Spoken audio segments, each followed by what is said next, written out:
Hello guys, कैसे हो आप सभी। Welcome to our channel knows exam study. अपन पढ़ेंगे प्रकाश का अपवर्तन। अगर आपको प्रकाश का परावर्तन देखना हो तो आप इसमें लास्ट वीडियो में जाकर इसको देख सकते हैं। इस चैनल पे प्लेलिस्ट बनी हुई है साइंस के नाम से, उसमें मैंने उनकी वीडियो अपलोड कर रखी है। अब देखो प्रकाश का अपवर्तन। किसी पारदर्शी माध्यम में जब भी अपन कोई पारदर्शी माध्यम लेते हैं, अपन ने प्रकाश के परावर्तन में क्या पढ़ा था कि जब भी अपन देखते हैं कि प्रकाश एक सरल रेखा में जाता हुआ प्रतीत होता है, तो ये क्या कर रहा है, किसी पारदर्शी माध्यम में प्रकाश सरल रेखा में गमन करता हुआ प्रतीत होता है। जब प्रकाश एक पारदर्शी माध्यम से दूसरे में प्रवेश करता है तो क्या होता है, तो वो अपने पथ से थोड़ा विचलित हो जाता है। ऐसा क्यों होता है, क्योंकि प्रकाश का प्रकाश का अपवर्तन हो जाता है। इससे पहले अपन ने पढ़ा था ना प्रकाश का परावर्तन, तो सेम ऐसे ही अपन क्या पढ़ेंगे, प्रकाश का अपवर्तन। देखो जब अपन पानी में सिक्का डालते हैं तो ये आप करके भी देख सकते हो, ये एक्टिविटीज आप अपने घर पे करके देख सकते हो। एक बाउल लेना, उसमें पानी डालना और उसमें एक सिक्का डालना। वो सिक्का आपको थोड़ा सा ऊपर उठा हुआ दिखाई देगा, और आप एक कप लेना, उसमें पानी डालना, पेंसिल डाल के देखना वो भी आपको क्या होगी, थोड़ी मुड़ी हुई दिखाई देगी। क्यों? क्योंकि जो प्रकाश का अपवर्तन हो जाता है और अपवर्तन के कारण अपने पास जो इनकी इमेज पहुंचती है वो आभासी होती है, वास्तविक ना होकर वो कैसे होती है, आभासी। तो डेली लाइफ में आप ये एक्टिविटीज करके देख सकते हो। देखो जब प्रकाश एक पारदर्शी माध्यम में प्रवेश करता है, तो एक माध्यम से दूसरे माध्यम में प्रवेश करता है, तो इसका जो पथ होता है वो थोड़ा सा विचलित हो जाता है, क्योंकि प्रकाश का अपवर्तन हो जाता है। अपन दो माध्यम पढ़ेंगे, एक सरल और एक विरल। एक होता है विरल माध्यम और एक होता है सघन माध्यम। विरल माध्यम मतलब जैसे वायु है, जिसमें अपन आसानी से, जैसे एक पारदर्शी वस्तु मानो आप, जिसमें अपन आर पार देख सकते हैं। जैसे आप किसी जंगल में चल रहे हो, वो अपने लिए क्या हो गया, सघन माध्यम। और जब आप एक रोड पे पहुंच जाते हो, वो कौन सा माध्यम हो गया, विरल माध्यम। जहां आप आसानी से देख सकते हो, चल सकते हो, वो विरल माध्यम। और जहां अपन आसानी से नहीं चल सकते, तो देखो जहां पेड़ पौधे ज्यादा, वहां चलने में थोड़ी प्रॉब्लम होगी, दिक्कत हो, तो वो अपने लिए क्या है, विरल माध्यम, सघन माध्यम। देखो यह अभी सरल रेखा में चलता है या अपनी दिशा बदलता है। हम अपने दिन प्रतिदिन के कुछ अनुभव को दोहराएंगे। आपने देखा होगा कि पानी से भरे किसी टैंक अथवा ताल या पोखर की तली उठी हुई प्रतीत होती है।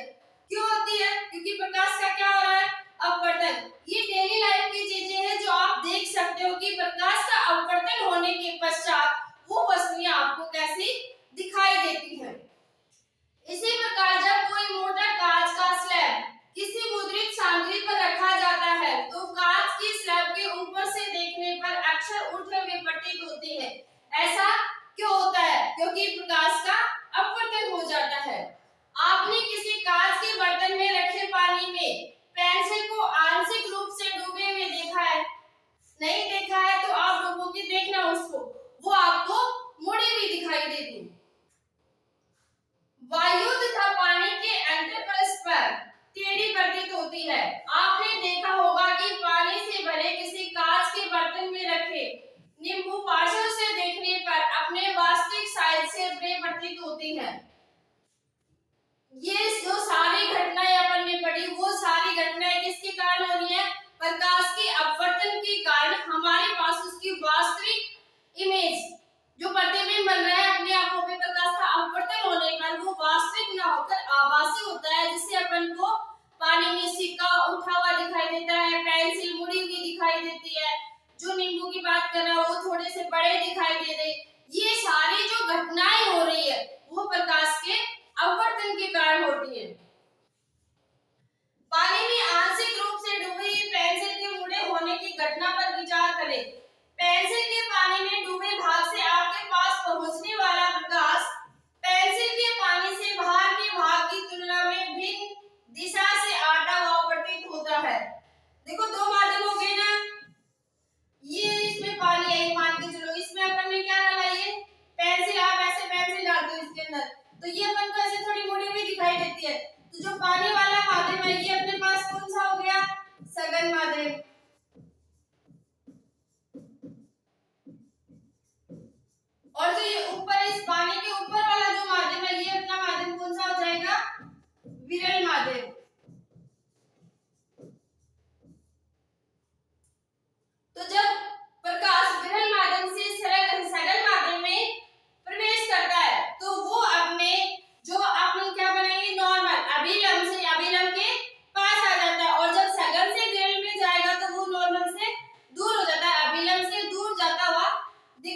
है।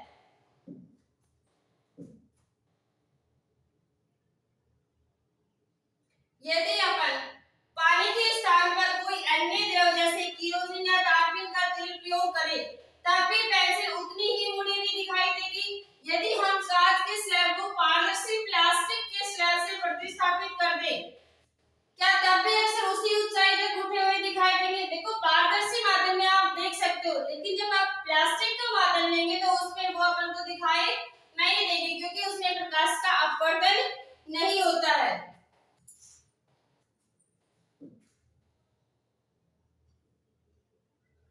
प्रकाश के सभी माध्यम में एक ही दिशा में गमन नहीं करता। ऐसा प्रतीत है कि जब प्रकाश एक माध्यम से दूसरे माध्यम में तिरछा होकर जाता है तो दूसरे माध्यम में इसके संचरण की दिशा परिवर्तित हो जाती है। ठीक है, मैंने अभी आपको बताया नहीं क्या कह रहा है कि एक माध्यम से दूसरे माध्यम में, मतलब अगर सघन माध्यम से विरल माध्यम में जाएगा, सघन माध्यम मतलब आप क्या समझ सकते हो जहां पे ज्यादा इकट्ठा हो। जैसे एक आप मानो, एक तो आप जंगल में चल रहे हो, उसके बाद आप क्या हो जाओगे, सड़क पे आ जाओगे। तो सघन माध्यम में प्रकाश की जो गति होती है वो धीमी होती है और विरल माध्यम में प्रकाश की गति तेज हो जाती है। तो ये जब भी एक माध्यम से दूसरे माध्यम में प्रवेश करता है तो प्रकाश की जो गति होती है वो परिवर्तित हो जाती है। देखो, पानी से भरी एक बाल्टी की तले पर एक सिक्का रखें। हमें एक पानी की बाल्टी लेनी है, उसमें एक सिक्का डालना है। अपने आप को पानी के ऊपर किसी पार्श्व साइड में रखकर सिक्के को एक बार में उठाने का प्रयत्न कीजिए। क्या आप सिक्का उठाने में सफल हो पाएंगे? नहीं, क्योंकि वो जहां रखा हुआ है उसकी वास्तविक प्रतिबिंब या उसकी जो वास्तविक इमेज है वो अपने तक नहीं पहुंच पाती है। इस क्रियाकलाप को दोहराइए। आप इसे बार-बार करने में क्यों सफल नहीं हो पाए थे?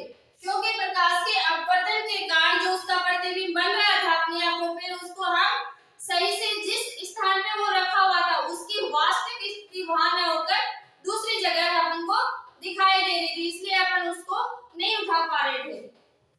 सेकंड देखो, किसी मेज पर एक बड़ा उथला कटोरा रखें और उसकी तले में एक सिक्का रखें। कटोरे से धीरे धीरे दूर हटिए। जब सिक्का ठीक दिखाई देना बंद हो जाए तो रुक जाइए। अपने मित्र से सिक्के को विक्षुब्ध किए बगैर कटोरे में पानी डालने को कहिए। जैसे आप पानी डालोगे तो सिक्का क्या होगा, अपवर्तन के कारण ऊपर उठा हुआ दिखाई देगा। कटोरे में पानी डालने पर सिक्का फिर से दिखाई देने लगेगा। प्रकाश के अपवर्तन के कारण सिक्का अपनी वास्तविक स्थिति से थोड़ा ऊपर उठा हुआ प्रतीत होता है। देखो, जितनी भी घटनाएं अपन ने पढ़ी वो सारी किसके कारण हो रही है, प्रकाश के अपवर्तन के कारण। और ये क्वेश्चंस बोर्ड में पूछा भी जाता है, इसलिए आप इनको नोट लगा के अपने नोटबुक में लिख ले। आगे वाला देखो, मेज पर रखे एक सफेद कागज की शीट पर एक मोटी सीधी रेखा खींचिए। इस रेखा के ऊपर एक कांच का स्लैब इस प्रकार रखें कि इसकी एक ओर इस रेखा से कोई कोण बनाए।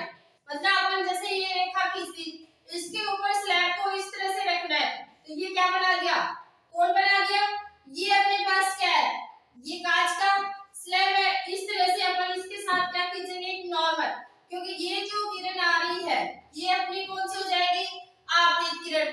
और यहाँ से जब वो वापस जाएगी तो वो कौन सी हो जाएगी, अपवर्तित किरण। भाई पहले आपतन हुआ और इसके साथ ही अपन क्या बना लेंगे, इस तरह से एक अभिलंब। तो ये क्या कह रहा है कि स्लैब के नीचे आए रेखा के भाग को पार्श्व साइड से देखिए। आप क्या देखते हैं, क्या कांच के स्लैब से नीचे की रेखा कोरों के पास मुड़ी हुई प्रतीत होती है। अब कांच के स्लैब को इस प्रकार रखिए कि यह रेखा के अभिलंबत हो। एक अभिलंब बनाना है। अब क्या देखते हैं, क्या कांच के स्लैब के नीचे रेखा का भाग मुड़ा हुआ प्रतीत होता है। रेखा को कांच के स्लैब के ऊपर से देखिए। पहले अपने को साइड से देखना है, फिर ऊपर से देखना है। तो ऐसा क्यों होता है, क्योंकि प्रकाश का अपवर्तन हो जाता है।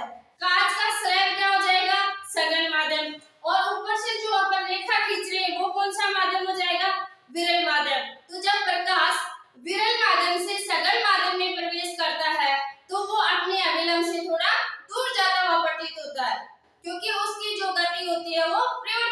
जाती है। ठीक है, आगे देखो, कांच के आयताकार स्लैब से अपवर्तन।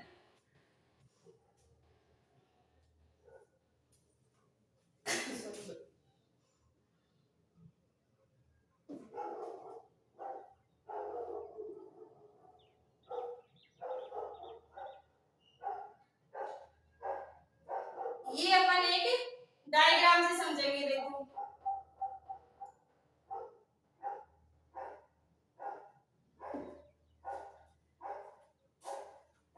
ये ऊपर जो दे रखा है इसको अपन को क्या बनाना है, ये क्या लिया है, कांच का स्लैब ए बी सी और डी। ये वायु अपने पास कौन सा माध्यम हो जाएगा, विरल माध्यम। और ये कांच का स्लैब कौन सा हो जाएगा, सघन माध्यम। आपको दो माध्यम लेने हैं। ठीक है, इसमें क्या क्या है, इस क्रियाकलाप में आप नोट करेंगे कि प्रकाश की किरण ने अपनी दिशा बिंदु O तथा O डैश पर परिवर्तित की है। अब आप इसको साथ साथ देखते जाइए।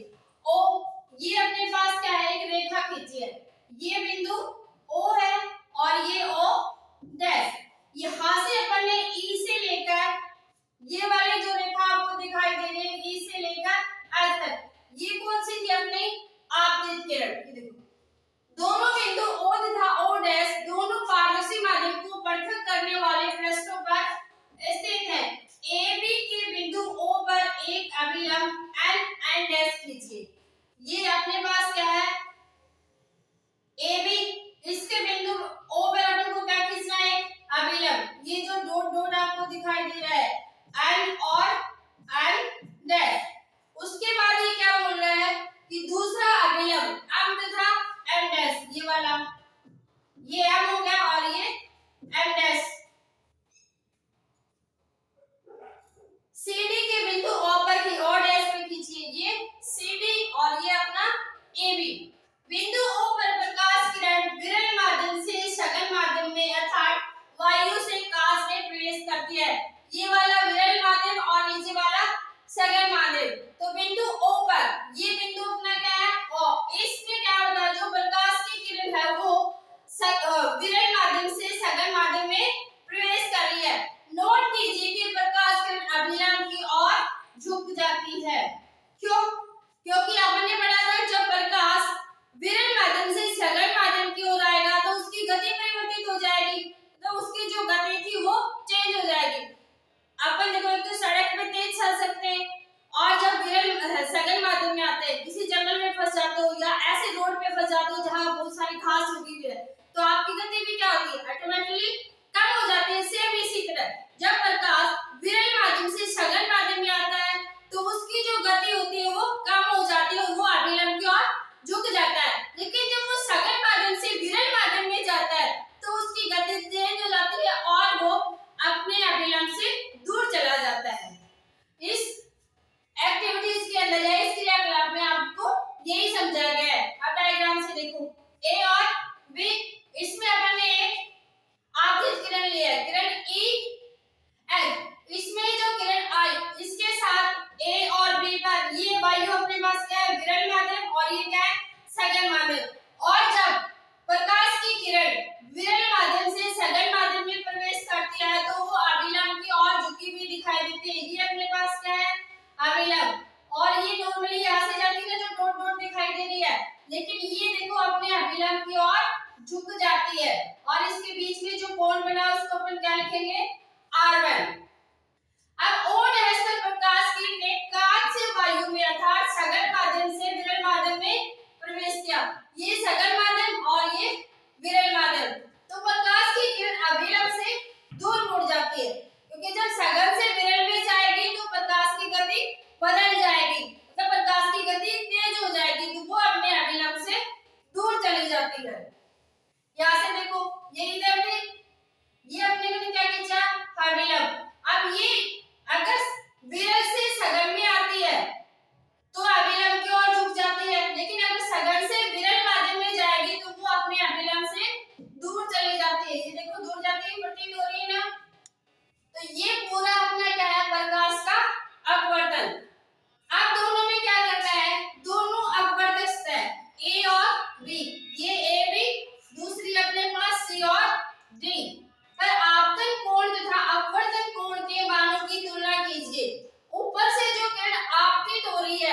तो जो अभिलंब के साथ कोण बना रही है, ये कोण अपना कौन सा हो जाएगा, आपतन कोण। और यहाँ जब वो सघन माध्यम से विरल माध्यम में आ रही है और ये कोण कौन सा हो जाएगा, आर बी वाला, इसको अपन क्या बोलेंगे, अपवर्तन कोण, क्योंकि ये अपवर्तन होने के पश्चात बनता है। तो ये कोण कौन सा हो जाएगा अपना अपवर्तन कोण। दोनों की तुलना करनी है। AB पर एक किरण EP तिरछी आपतित होती है, E से लेकर P तक आपको देखना है।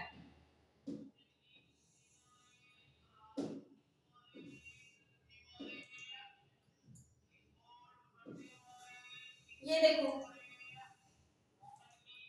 ये EP, ठीक है, ये अपने को क्या होती है, तिरछी आपतित होती है, जिसे हम क्या कहेंगे, आपतित किरण।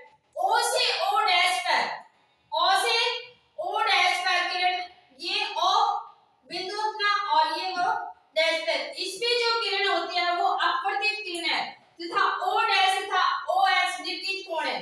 O डैश से H वाली जो बाहर निकल जाएगी उसको अपन क्या बोलेंगे, निर्गीत। और जो अंदर आ रही है ये वाली किरण, जो अंदर आ रही है वो आपतित, और जो बाहर निकल रही है उसको आप क्या बोलोगे, निर्गीत किरण। तो दोनों की दिशा के समानांतर है। आप देख सकते हैं कि निर्गीत किरण और आपतित किरण दोनों दिशा के समानांतर होती है। क्यों? क्योंकि प्रकाश का अपवर्तन हो रहा है।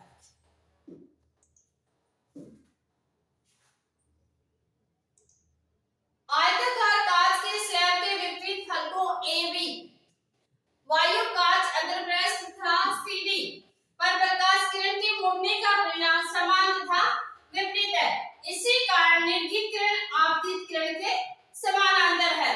देखो, जो प्रकाश के मुड़ने का परिणाम है वो सेम दोनों में क्या है, समान है तथा विपरीत है। दोनों, एक में अंदर की तरफ आ रही है, एक में बाहर की तरफ जा रही है, तो क्या होगा, विपरीत। लेकिन जितनी अंदर की तरफ आ रही है उतनी ही बाहर की तरफ जा रही है, इसका मतलब अपवर्तनांक क्या हो रहा है, समान। इस कारण ये क्या दिखाई देती है आपको, समानांतर। प्रकाश किरण में थोड़ा सा पार्श्विक विस्थापन होता है। यदि प्रकाश किरण दो माध्यमों के अंतरापृष्ठ पर अभिलंब आपतित होती है तब क्या होगा, ये आपको करके देखना है और कमेंट बॉक्स में बताना है। सेम इसी तरह से ये एक्टिविटी आपकी पूरी हो जाएगी। अब देखो, अपवर्तनांक के नियम क्या होते हैं और इनको आप अपनी नोटबुक में लिखोगे, क्योंकि यहाँ से भी क्वेश्चन पूछा जाता है। एक नंबर में क्वेश्चन पूछा जा सकता है कि अपवर्तनांक के नियम क्या होते हैं, परावर्तन के नियम क्या होते हैं। तो पहला नियम क्या हो जाएगा, आपतन कोण, आपतित किरण, अपवर्तित किरण तथा अभिलंब तीनों एक ही तल पे होते हैं। और दूसरा, ये आप इस पे स्टार लगा के लिख ले, इसे स्नेल का नियम भी कहते हैं और ये बहुत बार बोर्ड में पूछा भी गया है। देखो, पहला नियम क्या है, आपतित किरण, अपवर्तित किरण। आपतित किरण आने वाली और अपवर्तित किरण जो अपवर्तनांक होने के बाद वहां से निर्गीत होती है उसको अपन क्या बोलेंगे, अपवर्तित किरण। तथा दोनों माध्यमों को पृथक करने वाले पृष्ठ के आपतन बिंदु पर अभिलंब सभी एक ही तल पे होते हैं। इस तरह से अपन ने पढ़ाना, ये A और B, ये अपने कौन सी हो जाएगी, आपतन किरण, ये आ रही है। इसके बाद ये अपने पास क्या है, अपवर्तक पृष्ठ, और यहाँ से ऐसे कट जाती है, ये यहाँ से निर्गीत हो जाएगी और इनके जो अभिलंब बनेंगे वो एक ही तल पे दिखाई देते हैं। दूसरा क्या है, प्रकाश के किसी निश्चित रंग तथा निश्चित माध्यमों के युगल के लिए आपतन कोण की जया sin I तथा अपवर्तन कोण की जया sin R का अनुपात स्थिर होता है।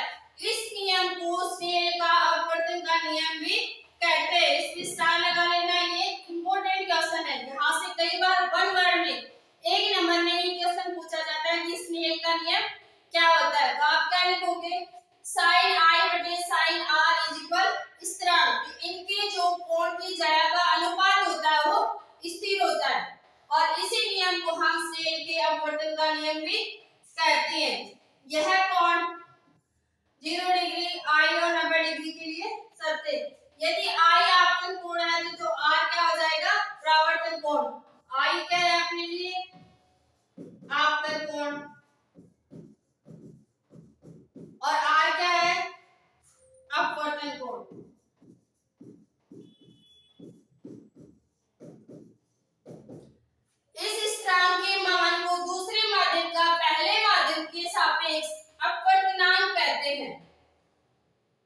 ठीक है। इस स्थिरांक, ये जो स्थिरांक मान है, अपन ऐसे जब लिखेंगे ना sin 1/2 लिखते हो आप 2/, तो ये क्या हो जाएगा, एक माध्यम के सापेक्ष दूसरे माध्यम का पहले माध्यम के सापेक्ष अपवर्तनांक होता है। ये अपन पढ़ेंगे नेक्स्ट वीडियो में। थैंक यू फॉर वॉचिंग और चैनल को लाइक और सब्सक्राइब जरूर करें। Thank you.